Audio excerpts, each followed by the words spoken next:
staged UFO attack on Earth. We have been preconditioned by all the media for the past couple of decades to slowly but surely start accepting the existence of aliens and UFOs.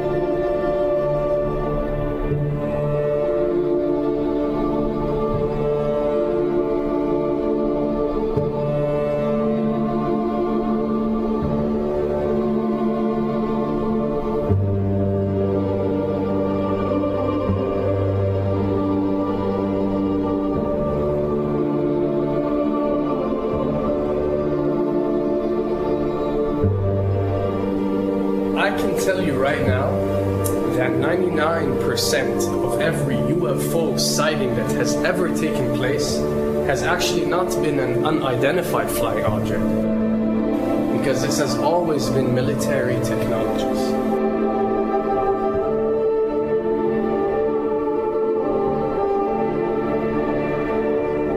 Another thing I'd like to point out is surveys and questionnaires. You know, we get surveys and questionnaires all the time, sent out by the state or by the government or by our rulers and our officials and so on and so forth. Do you really think that these ruling powers care about what you think? Do you really think that they're waiting to ask you and receive your answer before making a decision?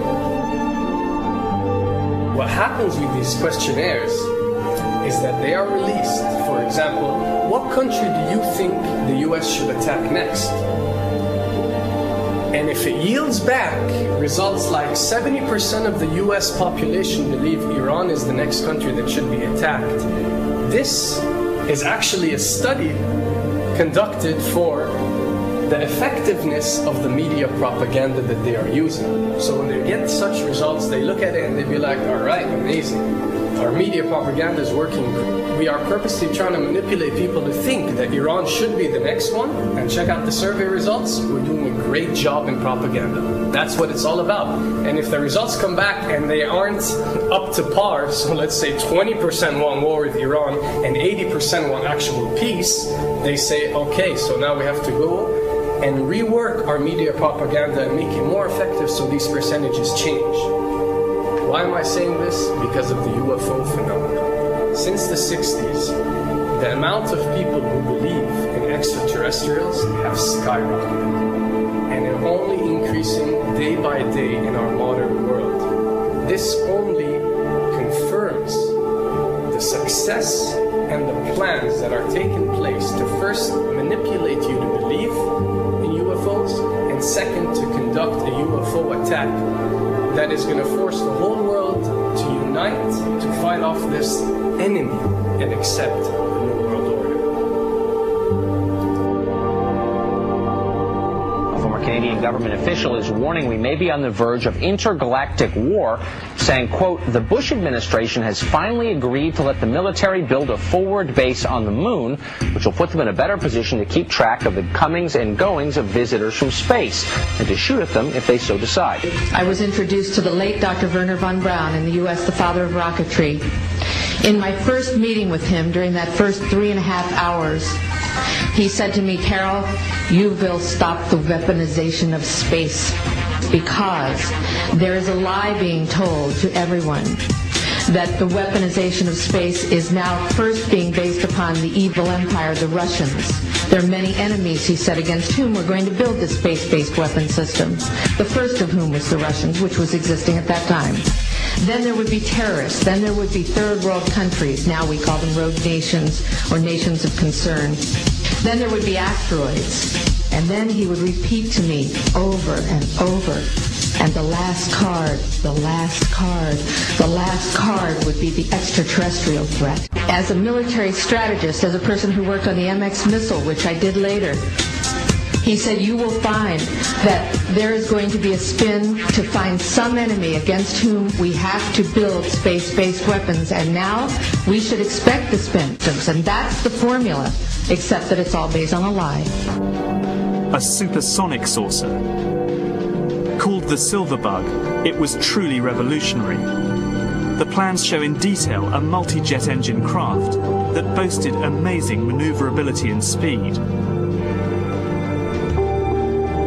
It's an intriguing thought that this concept may tie in with the work of the German scientists who brought saucer technology to the US at the close of the Second World War. What was needed were certain cover stories. What do you do when people are spotting aircraft and then telling reporters that they've seen something very unusual flying out of an airbase in Nevada? And frankly, this was the origin of a lot of the sightings that took place in the mid-50s, 1954, 55, 56, of unidentified flying objects, the UFOs. So the CIA was involved in encouraging people to believe that, yes, they saw UFOs, and the CIA and the military tried to be very helpful to reporters to get these stories out, to divert the attention of the country, and particularly the people in this region, about what they had actually seen.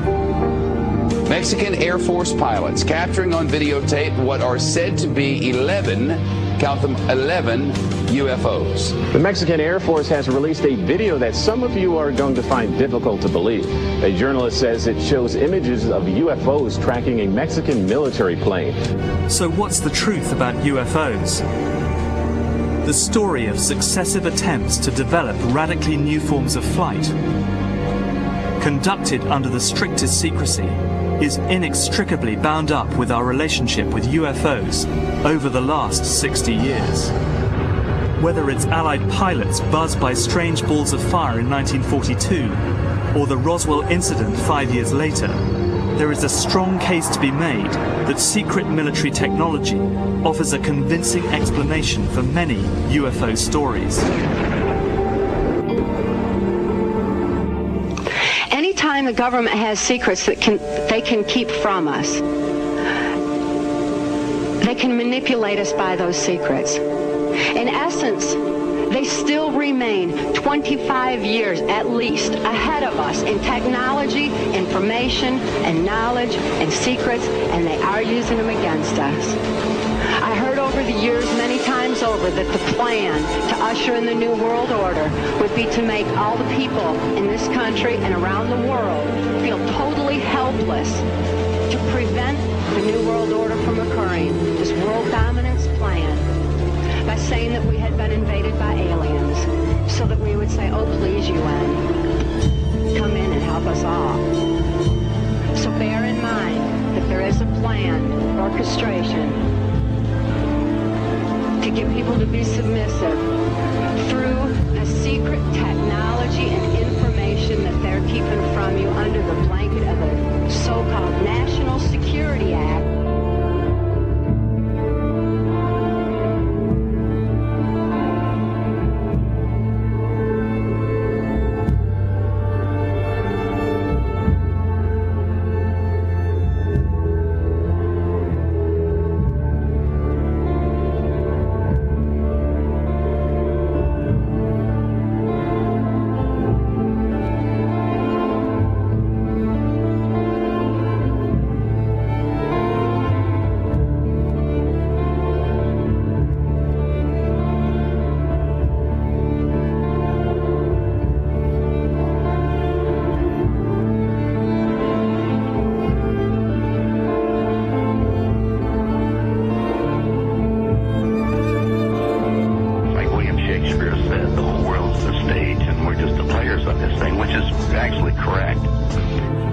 Perhaps we need some outside universal threat to make us recognize this common bound. I occasionally think how quickly our differences worldwide would vanish if we were facing an alien threat from outside this world.